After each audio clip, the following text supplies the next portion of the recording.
একটা শব্দ ব্যবহার করলাম ইল্লাল্লাহ। আরো দেখা যায় কিছু মানুষ ফেরেশতার মতো, তাদের পাশে গেলাম, গিয়েও বললাম ইল্লাল্লাহ। এইভাবে দেখা যায় একজন একজন করে জমিন থেকে আকাশ পর্যন্ত অনেক ফেরেশতারা আকাশ পর্যন্ত লেগে আছে। আমি তাদের কাদের মধ্যে বর করে করে করে করে আকাশের মধ্যে চলে গেলাম।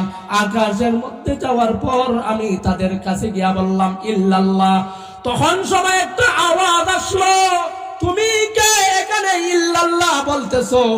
ইল্লাল্লাহ এখানে বলতেছো, তুমি সরে যাও। তারপরেও আমি কি করতেছি না, জিকির বন্ধ করতেছি না। এমন ভাবে ইল্লাল্লাহর জিকির পড়তে আরম্ভ করলাম। গ্রন্থের বর্ণনায় পাওয়া যায় একজন অসহায় মানুষ যখন একটা বন্দী ঘরের মধ্যে আটক থাকে, তালাবদ্ধ থাকে, ওই মানুষটা ছুটার জন্য ঘর থেকে বাহিরের জন্য যেইভাবে ছটফটি করতেছে, ঠিক তেমনি ভাবে ওই আবদ্ধ ঘরের মধ্যে আমি ছটফট করতে আরম্ভ করলাম কোনো মুক্তি পাওয়া যায় কিনা। আমি এইভাবে ইল্লাল্লাহর জিকির আরম্ভ করলাম। এক পর্যায়ে আবার আওয়াজ আসলো, কে তুমি ইল্লাল্লাহর জিকির বন্ধ করে তুমি দূরে চলে যাও। আমার বিহুসবান والنجم والشجر يسجدان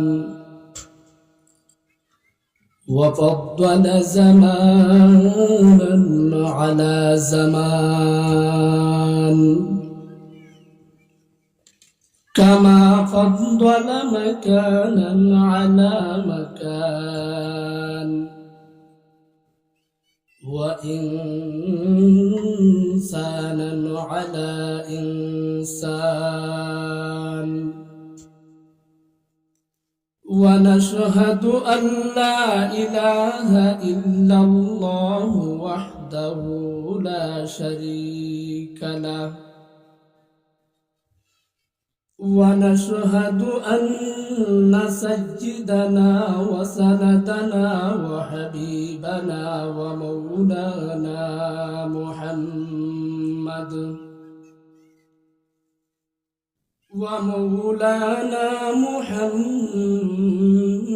محمدا عبده ورسوله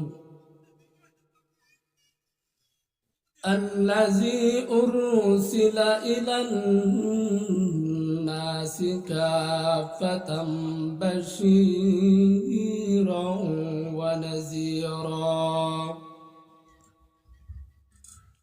وداعيا إلى الله بإذنه وسراجا وقمرا منيرا.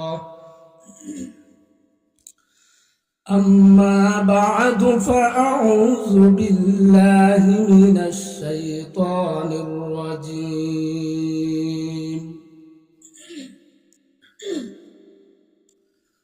بسم الله الرحمن الرحيم. يوم لا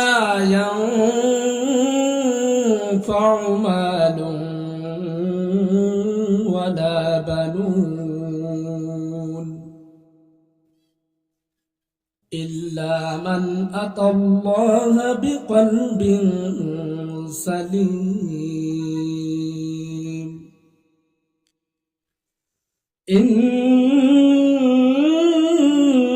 الله وملائكته يصلون على النبي يا أيها الذين آمنوا صلوا عليه وسلموا تسليما.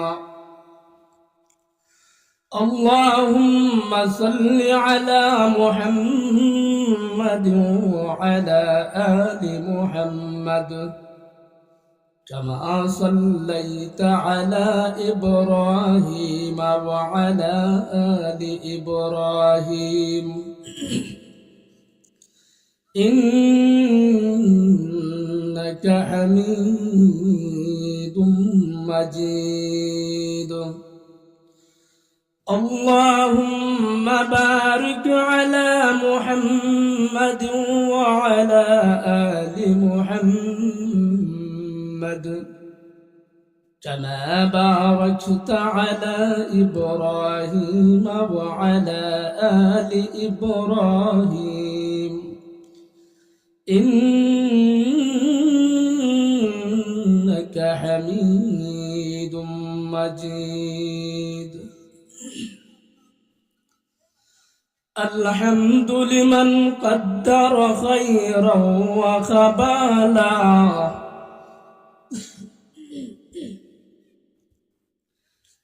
الحمد لمن قدر خيرا وخبالا الشكر لمن صور حسنا وجمالا الشكر لمن صور حسنا وجمالا فرد صمد عن صفة الخلق بريئون فرد صمد عن صفة الخلق بريئون رب أزلي خلق الخلق كمالا رب أزلي خلق الخلق كمالا لا ضد ولا ند ولا حد لمولاه لا ضد ولا ند ولا حد لمولاه الآن كما كان ولم يلك زوالا الآن كما كان ولم يلك زوالا.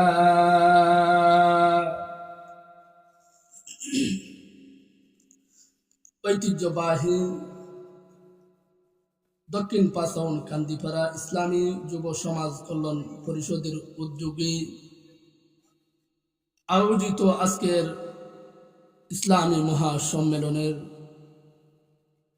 ওয়াজিবুল এহতারাম হজরত সম্মানিত সভাপতি সাহেব দামাত বারাকাতুহুম, মঞ্চ উপবিষ্ট ইসলাম প্রিয় দ্বীনে ইমানদার সম্মানিত মুসল্লিয়ানে কেরাম, আল্লাহ তাআলার দরবারে হাজারো লাখ কোটি শুকরিয়া আদায় করি, যিনি আল্লাহ তাআলার ফরজ নামাজ সালাতুল আসরের নামাজ জামাতের সাথে আদায় করার পর আরেকটি সওয়াবের কাজে ইসলামী মহাসম্মেলনে আল্লাহ তাআলা আপনি আমাদের প্রত্যেককে অংশগ্রহণ করার সুযোগ দান করেছেন। ওই মর্মে শুকরিয়া তান হিসাবে কালিমাতুশ শুকুর আদায় করে আমরা প্রত্যেকে বলি আলহামদুলিল্লাহ। মুআজ্জাজ হাজিরিন, সময় কম, আলোচনা অনেক লম্বা, প্রাসঙ্গিক আলোচনা না করে আয়াতের কারিমার নিয়ে কিছু অল্প সময় আপনাদের খেদমতে আলোচনা করব, যদি আল্লাহ তাআলা আমাকে তৌফিক দান করেন। ওয়ামা তৌফিকি ইল্লা বিল্লাহ।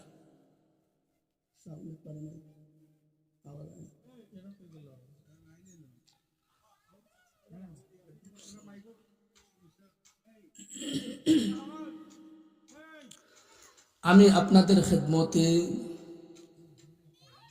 পবিত্র কালামুল্লাহ শরীফের সূরা শুরা ৮৮ এবং ৮৯ নম্বর আয়াতে কারিমা তিলাওয়াত করছি। এই আয়াতে কারিমা আল্লাহ তাআলা কিছু উপদেশ দিয়েছেন, কিছু দুনিয়ার মানব জাতিকে সতর্ক বাণী জানাইয়া দিয়েছেন। কি উপদেশ আর কি সতর্ক ধারাবাহিক যখন কিছু সময় আলোচনা করব তো বুঝে আসবে ইনশাআল্লাহ। আল্লাহ তাআলা সূরা শুআরার তিলাওয়াতকৃত আয়াতের মধ্যে বলেন, ইয়াউমা লা ইয়ানফাউ মালুন ওয়ালা বানুন। এমন একটা সময় আসবে, এমন একটা দিন আসবে, যেই সময় কেউ কাহারও থাকবে না, কেউ কাহারও পক্ষে সহযোগিতা করবে না, উপকার করবে না। সহযোগী অনেক ধরনের হয়ে থাকে। এক ধরনের সহযোগী হয় ছেলের দ্বারা, মেয়ের দ্বারা, সন্তানের দ্বারা, ভাই বেরাদর, আত্মীয় স্বজন, পাড়া প্রতিবেশীর মানুষের দ্বারা। বান্দার আরেকটা সহযোগী হয় ধন দৌলত, টাকা পয়সার দ্বারা। আল্লাহ পাক ওই কথাটাই বলেন, ইয়াউমা লা ইয়ানফাউ মালুন ওয়ালা বানুন, যে এমন একটা দিন, এমন একটা সময় আসবে, যেই সময় আপনার ছেলে, সন্তান, ভাই বেরাদর, স্ত্রী, একে অপরের সহযোগী কেউ হবে না, ধন সম্পদ আপনার সহযোগী হবে না। তাহলে পরকালে সহযোগী করবেটা কি? 89 নম্বর আয়াতের মধ্যে আল্লাহ রাব্বুল আলামিন বলেন, ইল্লা মান আতাল্লাহা বিকলবিন সালিম।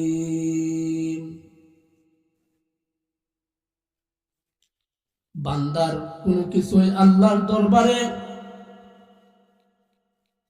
একজন মানুষের পক্ষে কোনো কিছুই সহযোগী হবে না, সহযোগিতা করতেও পারবে না। তো বান্দার পক্ষে কোন জিনিসটা সহযোগী হবে, সাহায্য করবে? রব বলেন, ইয়াউমা লা ইয়ানফাউ মালুন ওয়ালা বানুন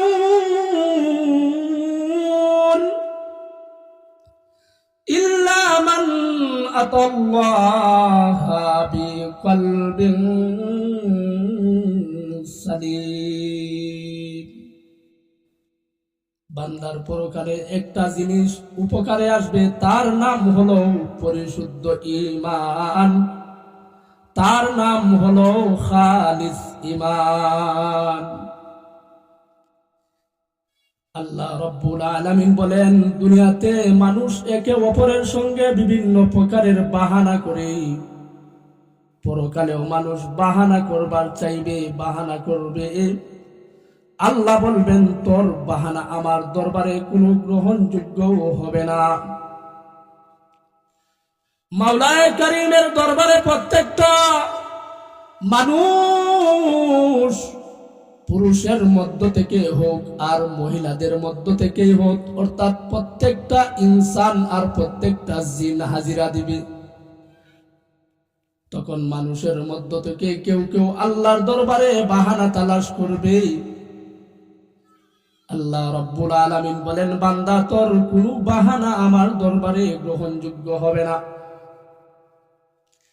এই আয়াতের ব্যাখ্যায় গ্রন্থের বর্ণনায় পাওয়া যায়, মানুষ অনেক প্রকারের বাহানা করবে।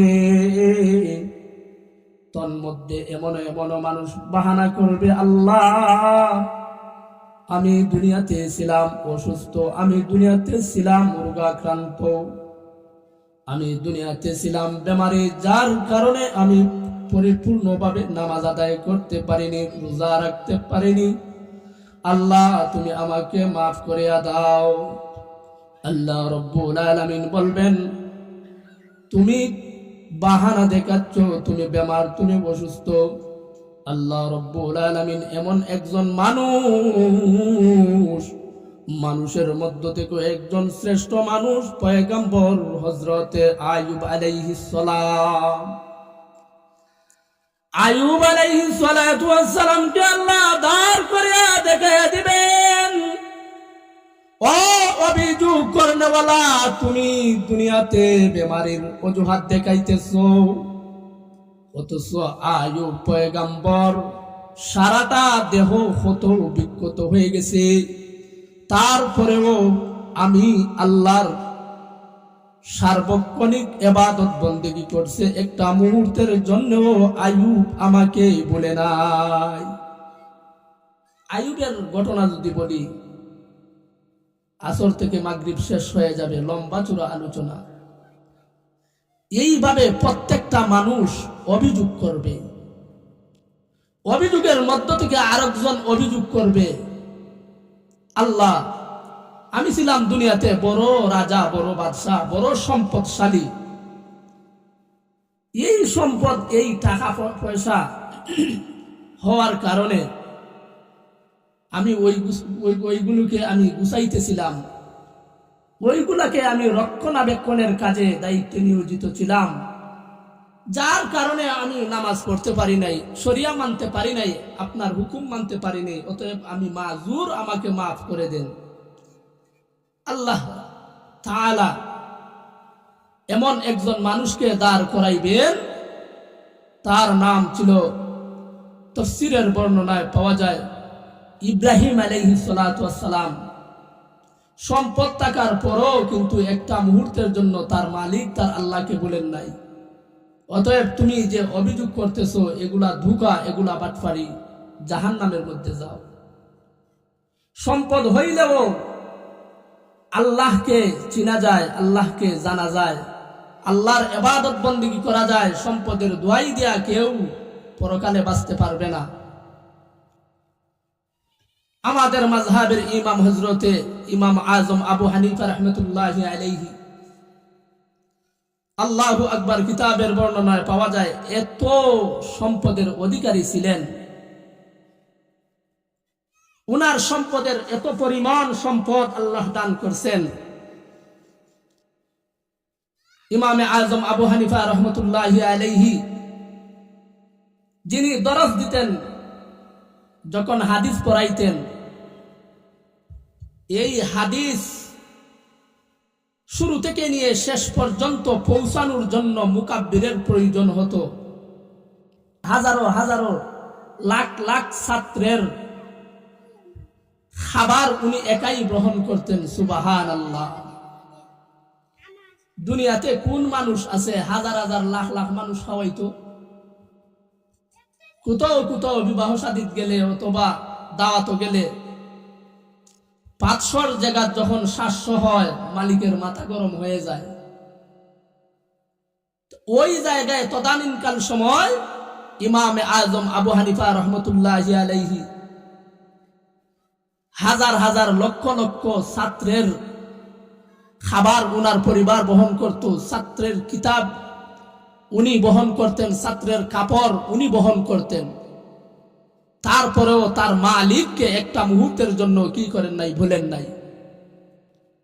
শুধু তা না, কিতাবের বর্ণনায় পাওয়া যায় হযরত ইমাম আজম আবু হানিফা রহমতুল্লাহি আলাইহি আল্লাহ তাআলার এমন ভাবে ইবাদতের পাশাপাশি ব্যবসা বাণিজ্যও করতেন। ও দুনিয়ার মানুষ, তুমি মনে করতেছো সম্পদের ব্যস্ততায়, টাকা উপার্জনের ব্যস্ততায়, কর্ম করার ব্যস্ততায় তুমি তোমার মালিক, তোমার প্রভুকে তুমি সময় দিতে পারতেছো না। অথচ রব্বে কারীম আল্লাহ সুবহানাহু ওয়া তাআলা বলেন, যেই মানুষটার ভিতরে তাকওয়া থাকবে, ওই মানুষটা হাজার কোটি কোটি টাকার মালিক থাকুক না কেন, তারপরেও সে ওই সম্পদকে তুচ্ছ মনে করে রবের দরবারে রবের কালিমার শুকর আদায় করবে, রবের শরিয়া উপর ইহতেমাম করবে। গ্রন্থের বর্ণনায় পাওয়া যায় হযরতে ইমাম আজম আবু হানিফা রহমতুল্লাহি আলাইহিকে আল্লাহ এত প্রাচুর্য, এত সম্পদ কেন দান করছেন? গ্রন্থের বর্ণনায় পাওয়া যায় ইমাম আজম আবু হানিফা রহমতুল্লাহি আলাইহি ইবাদতের পাশাপাশি ব্যবসা বাণিজ্য করতেন। ওনার একজন খাস মানুষ ছিল, ম্যানেজার সাহেব ছিল, বিশ্বস্ততার সহিত উনি ব্যবসা বাণিজ্য করাইতেন ওই ম্যানেজারকে দিয়া।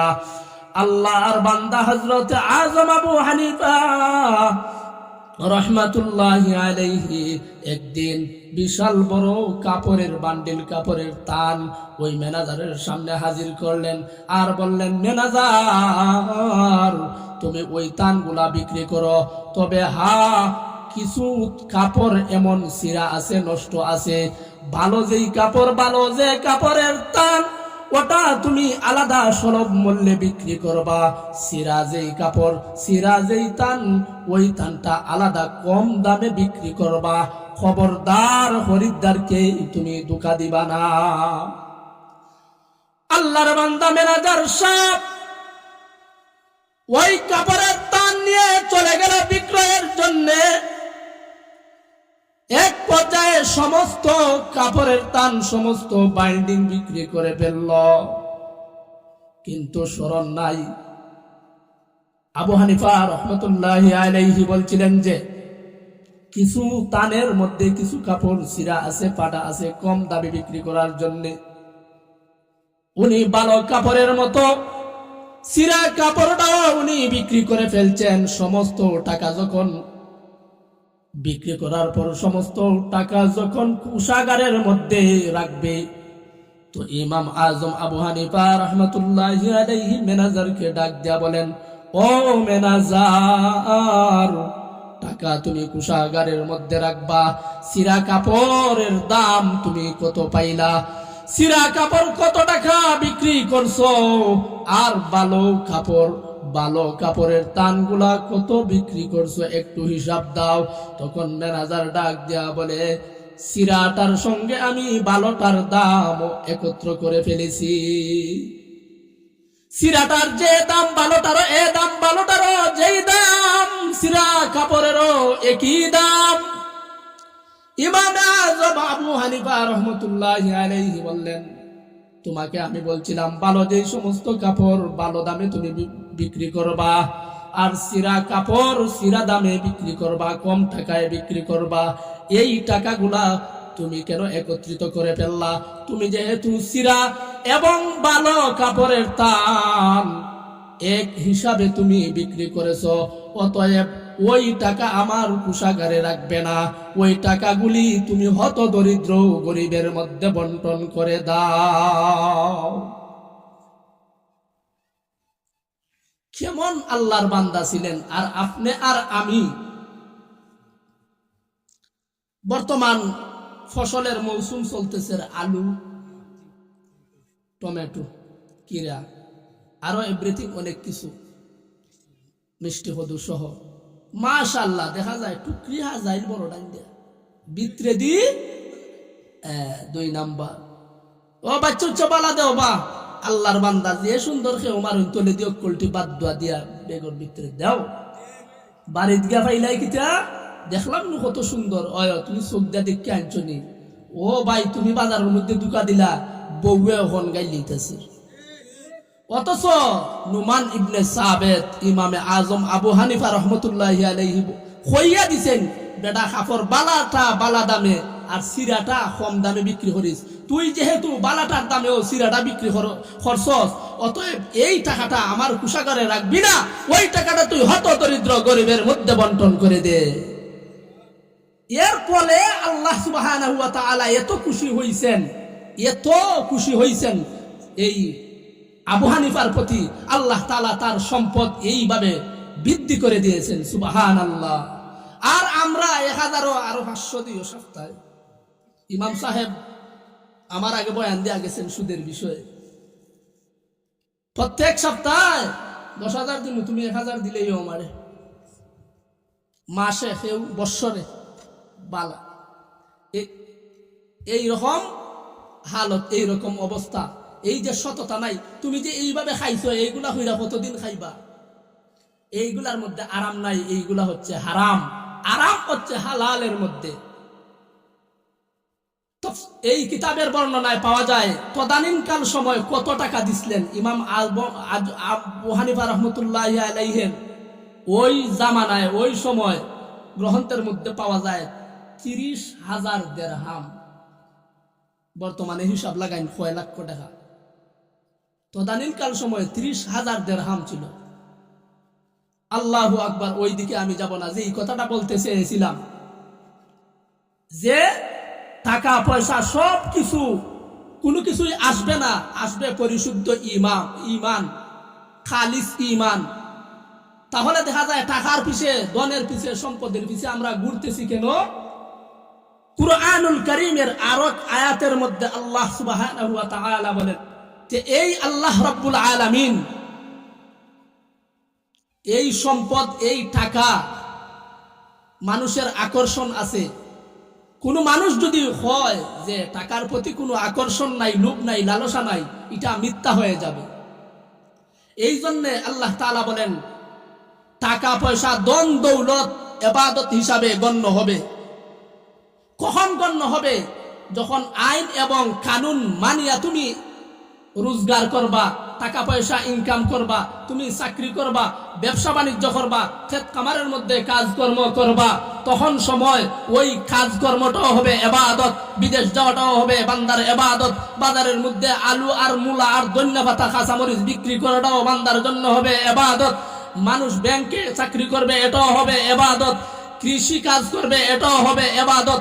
এক কথায় রান্নাঘর থেকে নিয়ে বঙ্গভবন পর্যন্ত যেই সকল কাজকর্ম করো না কেন বান্দায় আল্লাহ বলেন এটা হবে তোমাদের জন্য ইবাদত। তবে সিস্টেম মানিয়া তুমি যদি এই কাজকর্ম করতে পারো বান্দা এটা হবে ইবাদত। সিস্টেম লঙ্ঘন করিয়া যদি বান্দা তুমি কাজকর্ম করো এটা তোমার ইবাদত হবে না, বরং এটা আরো তোমার সময় নষ্ট হবে, এটা আরো খারাপ রূপ ধারণ করবে।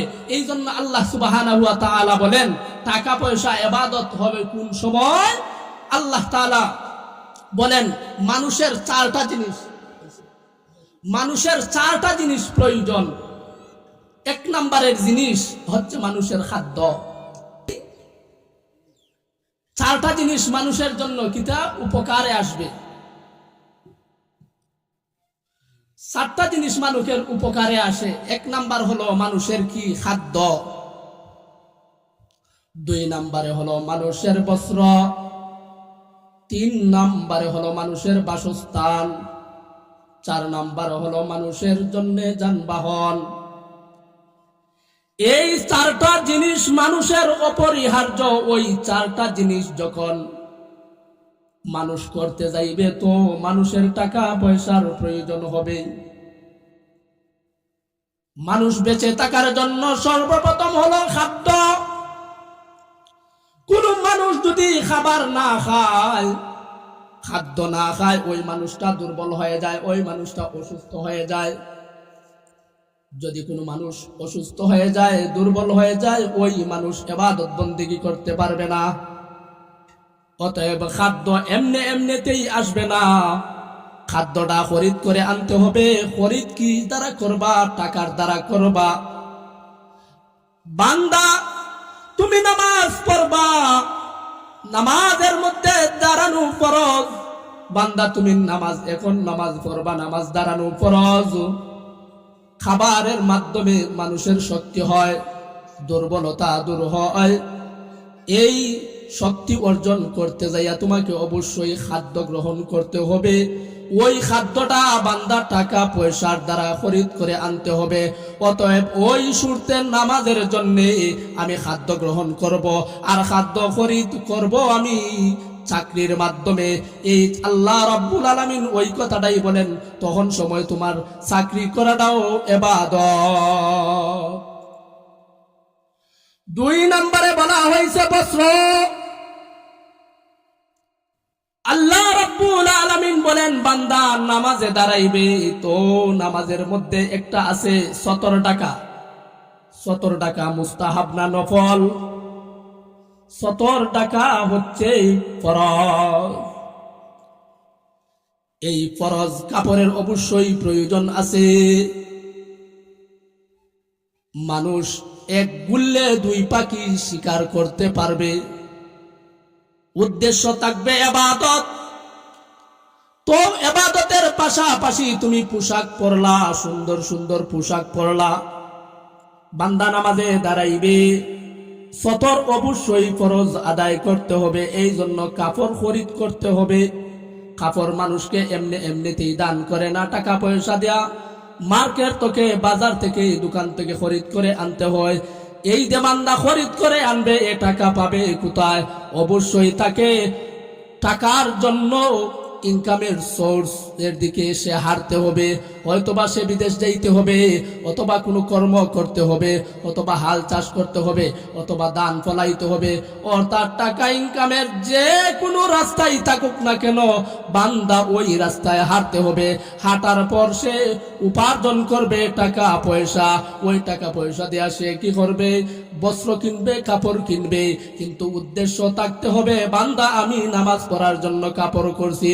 একদিকে বান্দার উদ্দেশ্য থাকবে নামাজ পড়ার জন্য আমি কাপড় কিনছি, অন্যদিকে দেখা যায় ওই কাপড় লইয়াই মানুষ কি খালি নামাজ পড়ে না, আরো অন্য কাজ করে। কাপড় লইয়াই কি মানুষ শুধু নামাজ পড়ে না, অন্য কাজ করে। নতুন নতুন কাপড় কিনলা, নতুন কাপড় পরিয়া তুমি হাটে যাইবা, তুমি বাজারে যাইবা, তুমি মসজিদে যাইবা, তুমি মাদ্রাসায় যাইবা, তুমি ওয়াজ মাহফিলে যাইবা, তুমি শ্বশুর বাড়ি যাইবা। কিন্তু বান্দা তোমার কাপড় পরার উদ্দেশ্য থাকতে হবে, আমি সতরটাকে আল্লাহর ফরজ বিধান নামাজ পড়ার জন্য আমি ওই জামাটা কিনছি। তখন ওই জামা কিনা, বস্ত্র কিনাটাও হবে ইবাদত। উদ্দেশ্য করবা বালা, কিন্তু উদ্দেশ্য বালা করলে কি হারে বালা তুই ব্যবহার হয় না, ওর বাড়ি যাওয়ার লাগিও কাপড় লাগে। হাট বাজারও কি মানুষ দাম হইয়া যায় না, কাপড় লইয়া যায়, কাপড় লইয়া যায়। কিন্তু উদ্দেশ্য যদি আমি নামাজের, যদি আমি দোয়াই দিই, সমস্যা আসেনি। নামাজের দোয়াই দিলে হবে কি, এটা ইবাদত হিসাবে গণ্য হবে। আর এখন যদি মনে করি আমি না, এটা শ্বশুর বাড়ি যাওয়ানোর লাগি অথবা মেহমানদারি করার লাগে আমি জামাটা কিনছি, কিন্তু যেই পরিমাণ নিয়ত ওই পরিমাণ কিতা হইব, আপনার সোয়াব হইব। যে সোয়াব তো ভালো না। এই জন্য যা কাজ করব ইবাদতের উদ্দেশ্যে আমরা করব। এই জন্য আল্লাহ সুবহানাহু ওয়া তাআলা সূরা আলে ইমরানের 14 নম্বর আয়াতের মধ্যে বলেন, যুয়্যিনা লিন-নাসি হুব্বুশ শাহাওয়াতি মিনান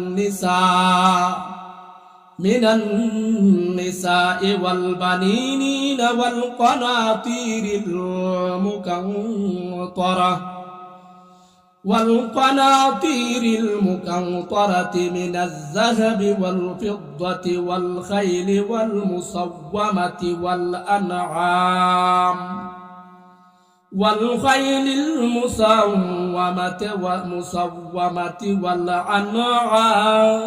والأنعام والحرث।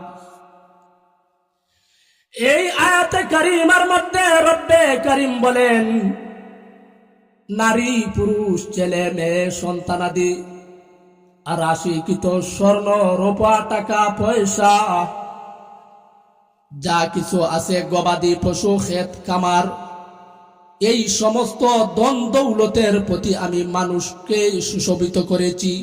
প্রত্যেকটা মানুষেরই ধন এবং সম্পদের প্রতি আকর্ষণ করবে। এই করাটা আমি আল্লাহ তার অন্তরের মধ্যে কি করেছি, সৃষ্টি করেছি।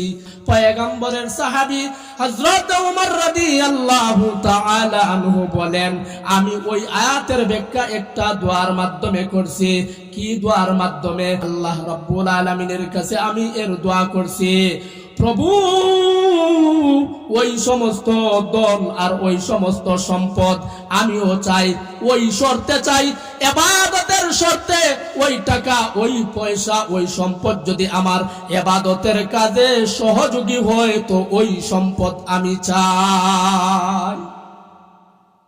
ধন সম্পদ চাইবা, যদি ওটা ইবাদতের কাজে লাগে তখন ওটা চাওয়া জায়েজ, এটা প্রয়োজন। এবং ব্যয় করব কেমনে, ব্যয় করার ব্যবস্থাটাও আল্লাহ দিছেন। আল্লাহর কথা মানুষ ব্যয় কোন হালতে করবে, কোন অবস্থায় করবে, এটা মানুষ জানতে চায় না। তার মন মতো ব্যয় করে। ব্যয় করার মধ্যে এক নম্বরে ব্যয় করে যাত্রা গান। আল্লাহ এখান থেকে নিষেধ হয়েছেন, হে করে যাত্রা গানের মধ্যে ব্যয়। মানুষদেরকে টাকা দেয়, গানের মধ্যে টাকা দেয়, যাত্রা গানের মধ্যে টাকা দেয়। অশ্লীল বেহায়াপনা কাজের মধ্যে মানুষ কি দেয়, টাকা পয়সা দিতেছে। কিন্তু আল্লাহ সুবহানাহু ওয়া তাআলা বলেন, মানুষকে আমি উপার্জন করার পদ্ধতিও দিছি, হালাল তরিকায় পদ্ধতি করবে। মনের মধ্যে জাগ্রত হতে হবে, ইবাদতের উদ্দেশ্যে আমি আল্লাহ এই সম্পদ ইবাদতের কাজে, আমার ইবাদতের কাজে যদি সহযোগী হয়, সাহায্য করে, তাহলে এই সম্পদ আমি উপার্জন করব। আর ব্যয় করবে কেমনে বান্দা? যে ইবাদত করার জন্য মানুষ কি করবে, ব্যয় করবে। যেই কথাটা বলতে চেয়েছিলাম, 4টা জিনিস মানুষের প্রয়োজন। তিন নম্বরে বাসস্থান। আল্লাহ রাব্বুল আলামিন বলেন, এক নম্বরে মানুষের খাদ্যের প্রয়োজন, দুই নম্বরের বস্ত্রের প্রয়োজন, তিন নম্বরের বাসস্থানের প্রয়োজন। বাসস্থান একজন মানুষ আরেকজন মানুষকে এমনে এমনে দান করে না। বাসস্থান নিজে তৈরি করতে হয়, জায়গা কিনতে হয়, জমি কিনতে হয়, ঘর বাড়ি বানাইতে হয়, বহু টাকার প্রয়োজন হয়। কিন্তু বান্দার মনের মধ্যে একটা উদ্দেশ্য থাকতে হবে, মালিক আমি একটা ঘর বানাইব তোমার ইবাদত করার জন্য। এই কথাটা যদি বান্দা মনে মনে কয়, মালিক আমি 2 তলা বানাই আর 5 তলা 10 তলা 100 তলা বানাও, বান্দা কোনো সমস্যা নাই। তবে একটা জিনিস বান্দা তোমার দিলের মধ্যে গাঁথিয়া রাখবা, দিল দ্বারা কইবা আল্লাহ আমি একটা ঘর বানাইবো, আমি একটা বাড়ি বানাইবো, তো ওই বাড়ির মধ্যে বসিয়া বসিয়া আমি ইল্লাল্লাহ জিকির করব, ওই বাড়ির মধ্যে বসিয়া বসিয়া আমি তোমার নামাজ পড়ব, বাড়ির মধ্যে বসিয়া আমি আল্লাহ তোমার জিকির আজগার তিলাওয়াত এই ভালো ভালো কাজ করব। বান্দা কি বাড়ি বানানোর পর খালি কি নামাজই পড়ে, খালি কি তিলাওয়াত করে না অন্য কাজও করে? অন্য কাজ করে। বান্দা ঘুমায়, বান্দা ওই বাড়ির ঘরের ভিতরে প্রস্রাব পায়খানা করে, ওই বাড়ির ভিতরে অন্যান্য আরো এভরিথিং কাজ করে। কিন্তু উদ্দেশ্য যদি বান্দা করে যে আমি ইবাদতের জন্য, তোমার গোলামি করার জন্য আমি ঘর বানাইবো, ইবাদত উদ্দেশ্য হলো ইবাদত করার জন্য ঘর বানাইবো, কিন্তু ইবাদতের পাশাপাশিও আরো আনুষঙ্গিক অনেক কাজ করতে পারবে, কোনো বাধা নাই। কিন্তু আল্লাহ রাব্বুল আলামিন বলেন, বান্দা যদি উদ্দেশ্য খান যদি বান্দার ভালো থাকে, তো ঘর বানানিটাও হবে বান্দার জন্য ইবাদত। ঘর বানাইতে গিয়া বান্দা টাকা পয়সা রুজি করবে, ওই টাকা পয়সাটাও হবে বান্দার ইবাদত। 4 নম্বরে বলেন মানুষের যানবাহনের প্রয়োজন। যানবাহনের প্রয়োজন, একটা মানুষ যানবাহন ছাড়া চলতে পারে না। আপনি বাংলাদেশ থেকে শ্রীমঙ্গল বৌলাশিরের মানুষ হজ যাইব, হাইটা যাওয়া সম্ভব নয়, গাড়ির প্রয়োজন আছে, প্লেনের প্রয়োজন আছে। বান্দা প্লেনে যাইবে, এই যে প্লেনে যাইবে, প্লেনের আপ ডাউন টিকেট করতে হবে, টাকা লাগবে।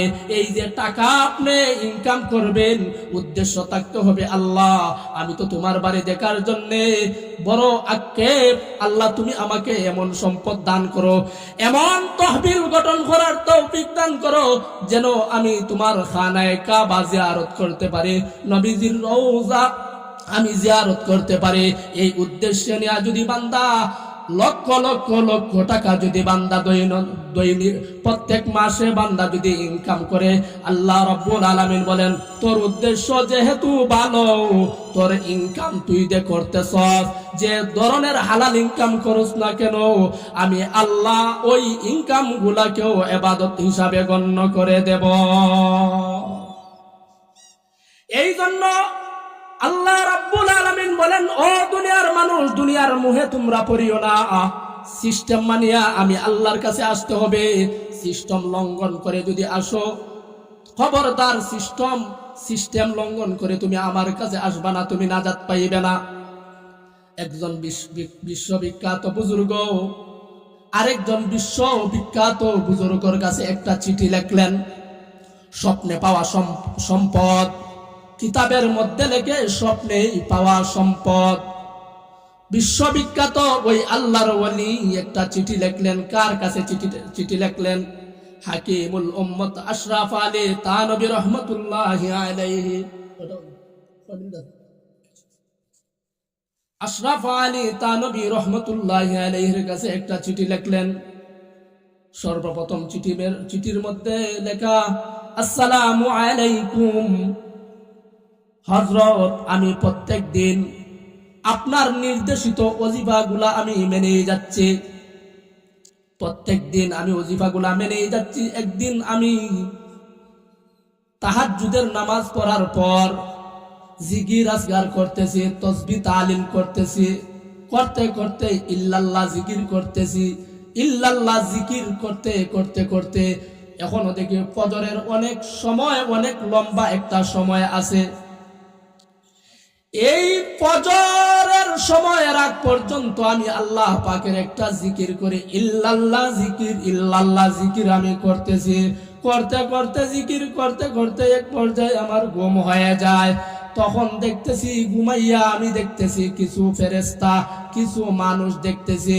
আমি ওই সমস্ত মানুষদেরকে দেখার পর বললাম এখানে কি হয়েছে। আমি একটা শব্দ ব্যবহার করলাম ইল্লাল্লাহ। আরো দেখা যায় কিছু মানুষ ফেরেশতার মতো, তাদের পাশে গেলাম, গিয়েও বললাম ইল্লাল্লাহ। এইভাবে দেখা যায় একজন একজন করে জমিন থেকে আকাশ পর্যন্ত অনেক ফেরেশতারা আকাশ পর্যন্ত লেগে আছে। আমি তাদের কাদের মধ্যে বর করে করে করে করে আকাশের মধ্যে চলে গেলাম। আকাশের মধ্যে যাওয়ার পর আমি তাদের কাছে গিয়া বললাম ইল্লাল্লাহ।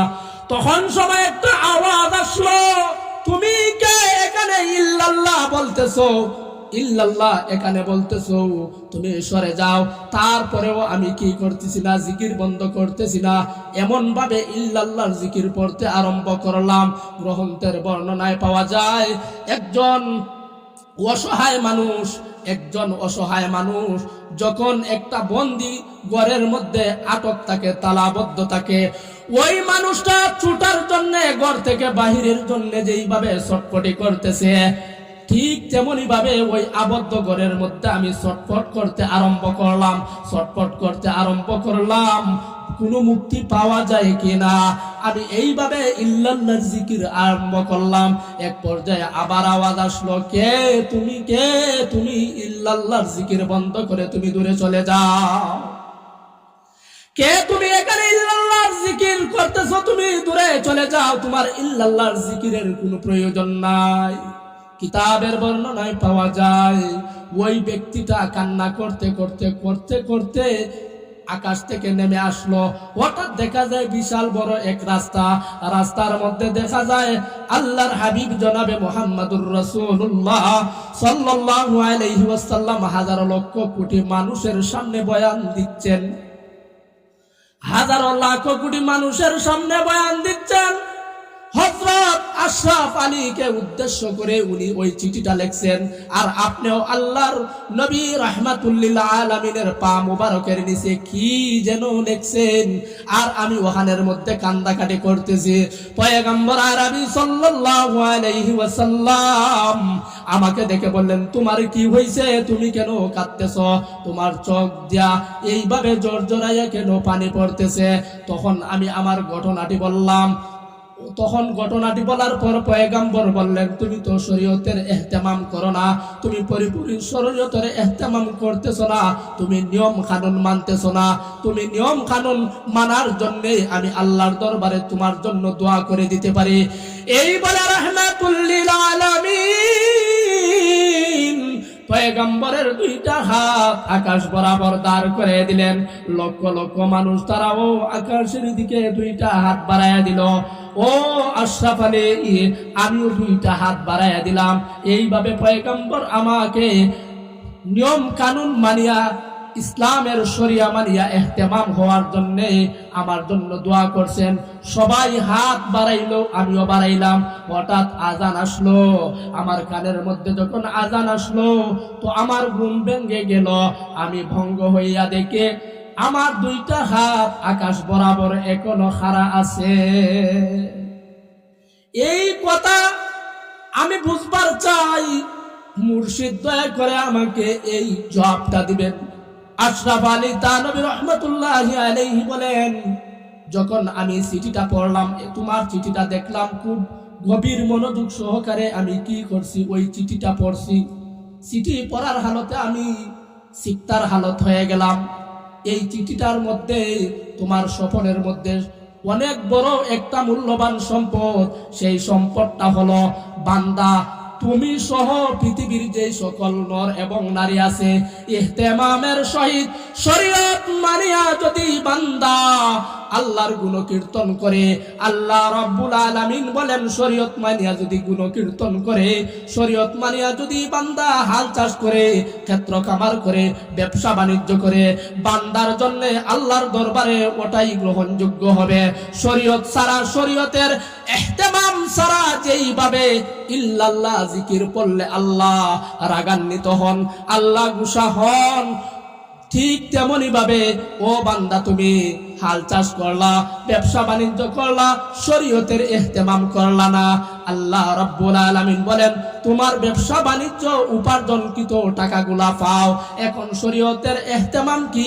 আল্লাহ রাব্বুল আলামিন বলেন প্রত্যেকটা নর এবং নারীর উপর আমি আল্লাহ 5 ওয়াক্ত নামাজ ফরজ করে দিয়েছি, অতএব 5 ওয়াক্ত নামাজের সর্বপ্রথম ইহতেমাম করতে হবে। বান্দা নামাজ আদায় করার পর তুমি হাল বাওয়া যাও, এটাও ইবাদত। তুমি যেই সমস্ত কর্ম করো না কেন বান্দার জন্য হবে ইবাদত।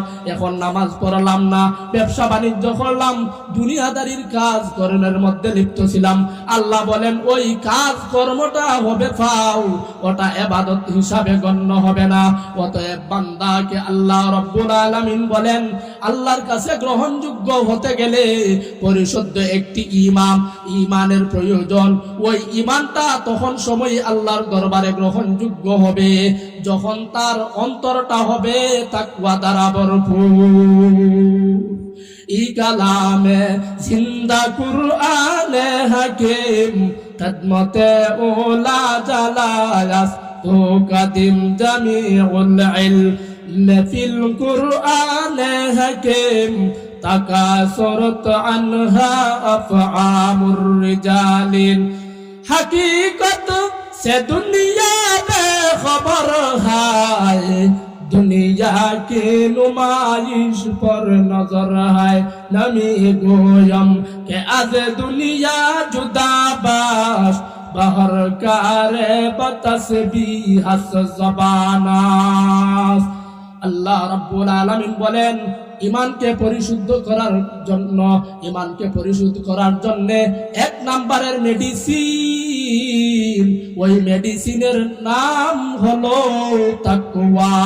যেই মানুষটার মধ্যে তাকওয়া থাকবে, তাকওয়া নামক মেডিসিন থাকবে, আল্লাহ রাব্বুল আলামিন বলেন সমস্ত দুনিয়ার ধন সম্পদ তার কাছে তুচ্ছ হবে।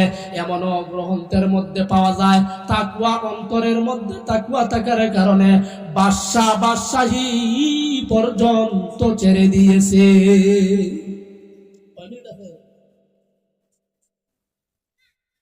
বাদশাহী পর্যন্ত ছেড়ে দিয়েছে। তার ভিতরে তাকওয়া যখন আসলো,